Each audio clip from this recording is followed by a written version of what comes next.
আমরা সামনে একটা নির্বাচনের দিকে যাচ্ছি। নির্বাচন কমিশনকে সহযোগিতা করব যেন আমরা একটা সুন্দর একটা নির্বাচন পেতে পারি।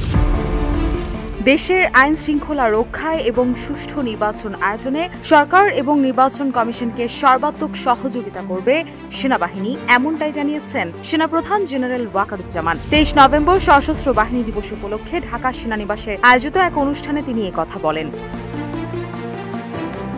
এ সময় সেনাপ্রধান বলেন, সামনে দেশ একটা নির্বাচনের দিকে যাচ্ছে। সেই নির্বাচনে আমরা যথাযথভাবে সরকারকে সহযোগিতা করব, নির্বাচন কমিশনকেও সহযোগিতা করব, যেন আমরা অবাধ ও সুষ্ঠু, সুন্দর ও নিরপেক্ষ একটা নির্বাচন পেতে পারি। এছাড়াও দেশের বিভিন্ন প্রাকৃতিক দুর্যোগ মোকাবেলায় সবসময় স্বতঃস্ফূর্তভাবে জনগণের পাশে দাঁড়িয়ে আমরা সেবা করে চলেছি। এই সবকিছুই সম্ভব হয়েছে সেনা সদস্যদের অকৃত্রিম দেশপ্রেম, কর্মদক্ষতা, শৃঙ্খলাবোধ ও দায়িত্ব পালনের আন্তরিকতার জন্য।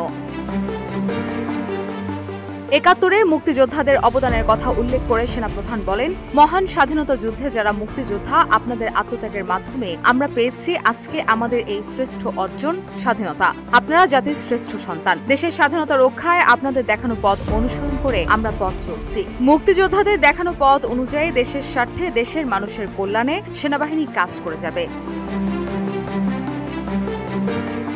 এ সময় সেনাপ্রধান আরো বলেন, বাংলাদেশ সেনাবাহিনী আজকে কেবল তার নিজস্ব প্রশিক্ষণ কার্যক্রমের মধ্যেই সীমাবদ্ধ নেই, বরং বিভিন্ন সামাজিক ও জাতি গঠনমূলক কার্যক্রমে অংশগ্রহণ করে প্রত্যক্ষ ও পরোক্ষভাবে বেসামরিক প্রশাসনকে সহযোগিতা করে যাচ্ছে। একই সঙ্গে বাংলাদেশ সেনাবাহিনী শান্তিরক্ষী মিশনে পেশাদারিত্বের সাথে অর্পিত দায়িত্ব পালনের মাধ্যমে বিশ্ব শান্তি প্রতিষ্ঠায় অনন্য ভূমিকা রেখে চলেছে। এছাড়াও সাম্প্রতিক সময় বাংলাদেশ সেনাবাহিনীর সদস্যগণ সিভিল পাওয়ারে দেশের আইন শৃঙ্খলা রক্ষার কাজে নিয়োজিত আছে।